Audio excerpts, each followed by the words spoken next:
I just want to say thank you to those who have listened and thank you to those who have shown your support.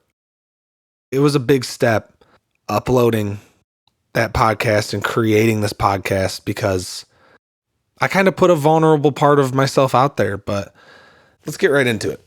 As you can tell by hopefully the title of this podcast, today's episode is about grace. When I first came up with the idea of this podcast, I wanted to do a podcast about James because I had been doing a study on James, and so I wanted to do a podcast related to James. But the original podcast I had in mind was just not quite what I wanted to say, and it was too heavy of a topic, in my opinion, to start a podcast off with, and especially start a podcast about Christ off with. It just seemed like something that would smack somebody in the face and they might get turned off to what and who Jesus is. And that's not the objective. You know, the objective is to speak the truth, but also give it in a digestible manner.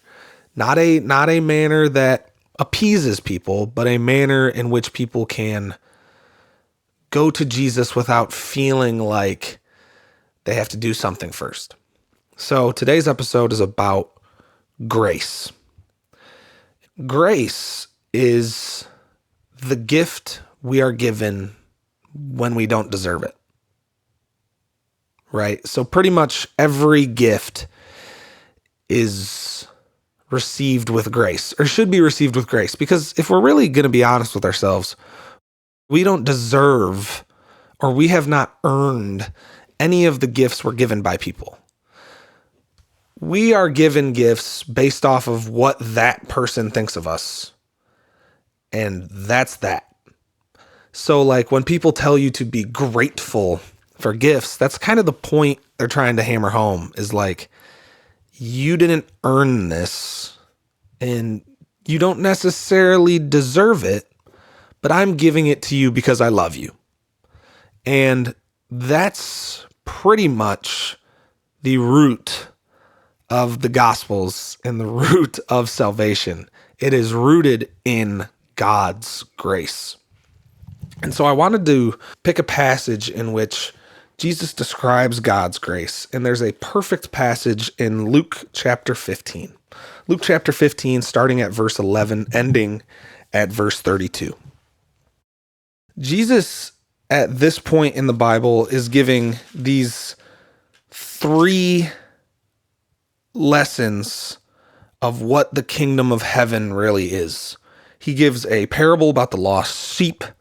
He gives a parable of the prodigal son. And then he proceeds to give a parable of the rich man and Lazarus. These three parables are describing what God's character really is, who he is at his roots. And what picture we get painted here is God's grace. He's rooted within grace. He sent down Jesus because of his graciousness. It did not come from anything we did. It came from everything he did. So that's the sort of picture he's painting here. But I picked the story of the prodigal son because it's pretty easy to relate to. You know, it's kind of hard to relate to lost sheep, and it's kind of hard to relate to Lazarus and the servant. At least for me it is. So I chose the prodigal son because it paints such a beautiful picture of the kingdom of God. So let's get right into it. Chapter 15 of Luke, verse 11.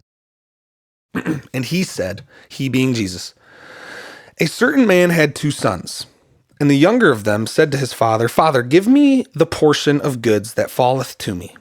And he divided unto them his living. And not many days after, the younger son gathered all together, and took his journey into a far country, and there wasted his substance with riotous living. And when he had spent all, there arose a mighty famine in that land, and he began to be in want. And he went and joined himself to a citizen of that country, and he sent him into the fields to feed the swine. And he would fain have filled his belly with the husks that the swine did eat, and no man gave unto him. Lot to digest in those first 7 verses.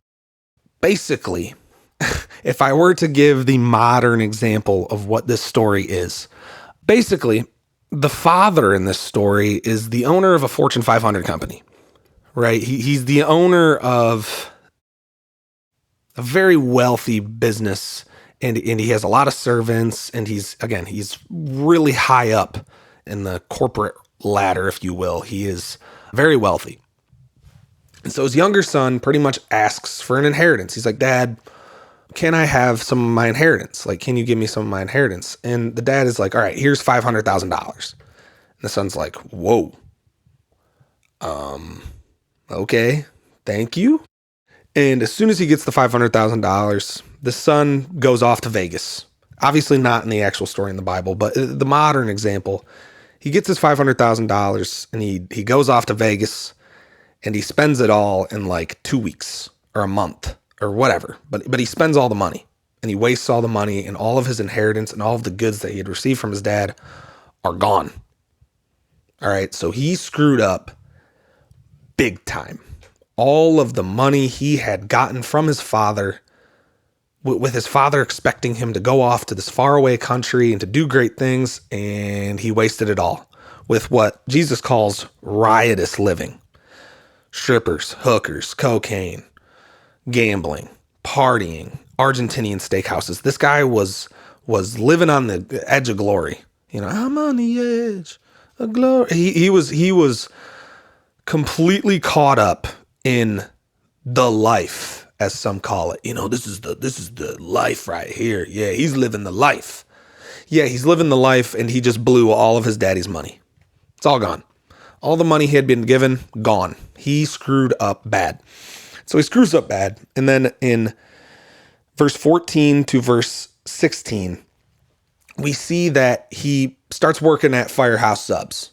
The modern example, he starts working at Firehouse Subs. In the actual story, he becomes a servant for this man with a farm, and he's feeding pigs. In the modern version, he starts working at Firehouse Subs, and he's trying to make his money back, but he can't even make enough money to feed himself, let alone make all the money back that he wasted from his father. So he is in deep doo-doo. He is done for. And in verse 17, we get a continuation of what his plan is, what he's going to do now that he realizes, I can't make this money back. Like, it's over for me. It's over for me. Verse 17. And when he came to himself, he said, how many hired servants of my father's have bread enough and to spare, and I perish with hunger? He's pretty much asking, dude, all my dad's workers have all of this to eat and more. Everything they could ever want and more. And here I am sitting here with no money, trying to make all my dad's money back, and I have nothing. I have no food. I have no money. I have no job, or at least the job that I have sucks. I am screwed. And so we see his plan in chapter 18 of what he's going to do, what his plan is. I will arise and go to my father, and will say unto him, Father, I have sinned against heaven and before thee, and am no more worthy to be called thy son. Make me as one of thy hired servants. So he's basically like, I'm going to go back to my dad, and I'm going to say, hey, look, Dad, okay, I know I messed up really bad, but I don't even want to be your son anymore. I'm not even worthy to be your son anymore. I just want to be a janitor. Like, if you just bring me on as a janitor, I'll be fulfilled, because at least I'll have enough money to buy food. You know, I'm not even worthy to be your son anymore. I screwed up so bad. It's over. It's done for. I just want a job under you, because I know you treat your servants so well. Like, I'll just be a servant. He pretty much like writes down, it doesn't say that he does, but like, I imagine that he like writes down this whole letter of like, okay, this is what I'm going to say to my dad. And he's practicing it on the way there. And he's like, okay, I'm going to say this, and then I'm going to say this. And I'm just going to offer myself up as a servant. I'm not even going to come back. Like, I don't even want to be his son. I'm not even worthy to be his son anymore. Like, I've sinned against him. I wasted all of his money. I'm just going to go back. And I don't even care if he forgives me. I just hope he gives me a job. That's all I want. I messed up so bad. And so in verse 20, we get him fulfilling his plan. And he arose and came to his father. But when he was yet a great way off, his father saw him and had compassion, and ran and fell on his neck and kissed him.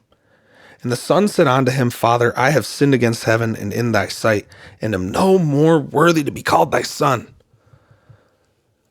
And so he gets to the gate, and he starts walking up to his dad's mansion. Starts walking up. He's like, okay, I'm going to say this. I'm going to say that. It's all going to be okay. We're going to be fine. And he starts walking towards his dad's mansion. And his dad is standing outside the door because he must have heard, oh man, my son's on his way. Like, my son's coming home. Ooh, I can't wait to see him. So he's standing at the door. And before his son even gets close to the house, the dad runs to him and meets him where he's at. And it says he falls on his neck and kisses him and hugs him and is like, oh my gosh, you're home. You're home. It's been so long. Like, my son, you're home. And as his dad's sitting there hugging him, kissing him, being like, oh, I love you, like giving him all this love, his son says, I have sinned against heaven and in thy sight, and am no longer worthy to be called your son. So he's delivering the entire apology he had been planning to deliver. And he's like, okay, my dad's going to be so mad. He's going to let go of me and be like, what'd you just say to me? What'd you do? You did what? But that's not what the dad does. Instead, in verse 22, we see the dad say this, and I'm going to read through this whole thing and then break it down. But the father said to his servants, bring forth the best robe and put it on him, and put a ring on his hand and shoes on his feet, and bring hither the fatted calf, and kill it, and let us eat and be merry. For this my son was dead, and is alive again. He was lost and is found, and they began to be merry. And then the last part of this is the elder son. But we're going to end at verse 24. So the son, the younger son, makes this long journey to go back to his father's house because he knows he screwed up and he knows he has no other hope outside of his dad. And he understands this, and he's like, man, I messed up so bad, but like, I love my dad. And like, I know my dad will help me out even if he does hate me. I have trust and faith that my dad will help me even though I messed up so bad and I betrayed him.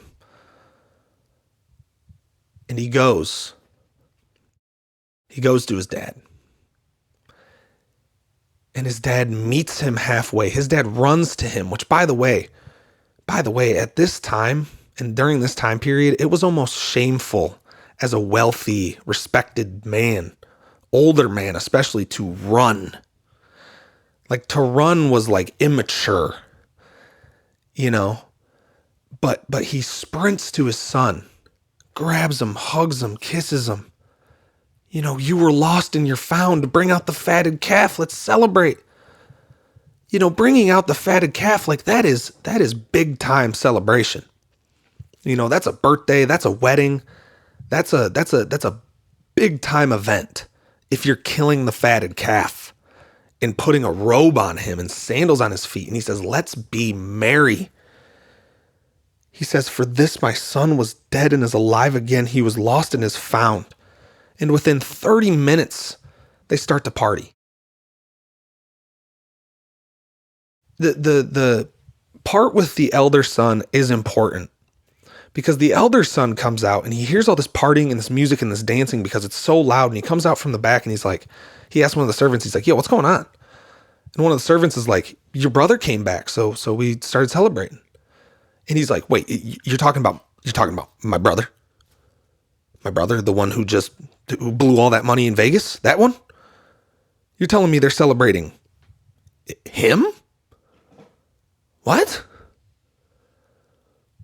But the dad, when his older son questions him, he goes, if you just asked, I would give you all of these things. It's like, the reason we're celebrating your brother is because he was lost and is found. He was dead and is now alive. Paul writes in Romans, I believe, that we were dead in our trespasses before Jesus, dead in our trespasses before Christ. And through him, we were made alive again. And that's the same sort of picture that Jesus is portraying in this story. This son is us. We've messed up so bad. We have done this, that, this, and the other thing. We've sinned. We've given in our temptations. We feel like giving up. We're overwhelmed, and we feel horrible. We feel horrible. And we go back to God, or we go to God for the first time, and we go, I messed up so bad. Just like the prodigal son in this, we go to him and we're like, man, I'm not even worthy to be your son, dude. What can I do? What can I do to appease you? What can I do to please you? Is there anything I can do? And God looks at us. He looks at us in the eyes and he goes, no, there's nothing you have to do. There's nothing you have to do. I love you. The fact you even came to me is enough.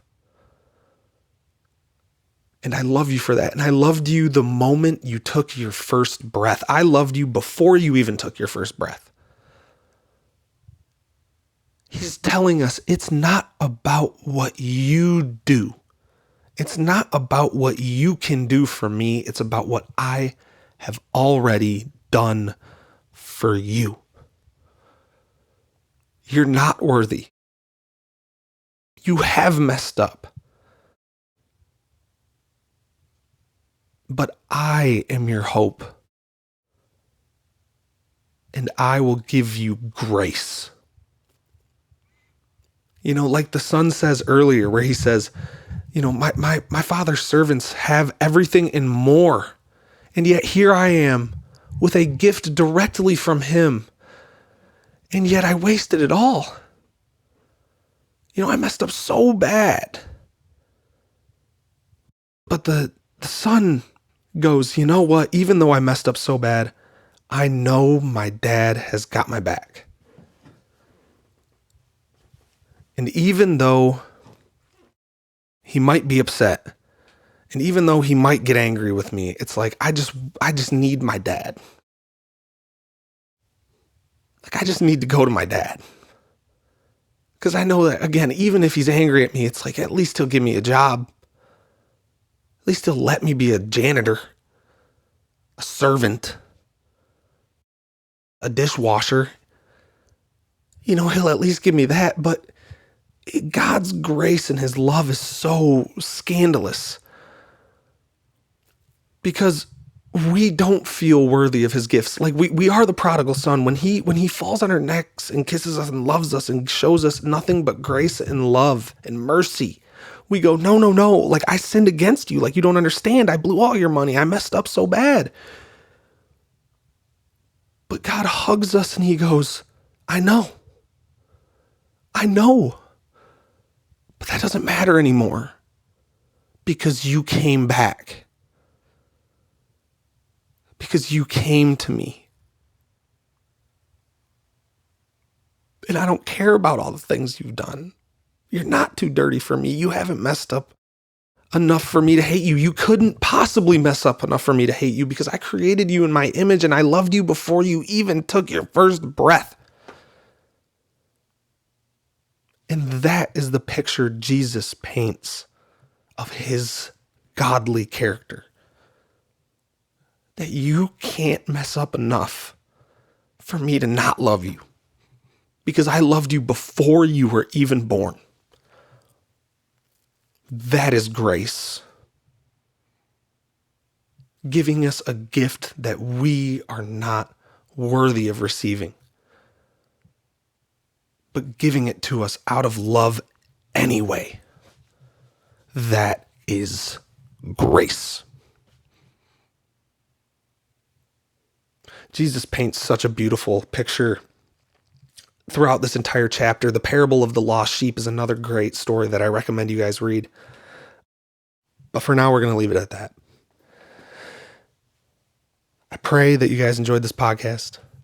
I pray that this reaches the ears it needs to reach. And I thank you guys for listening so much. I thank you guys for the support. I love you guys so much. You have no idea. You have no idea. So thank you guys. And I hope you guys enjoyed this one. I'll see you in the next one. Peace and love.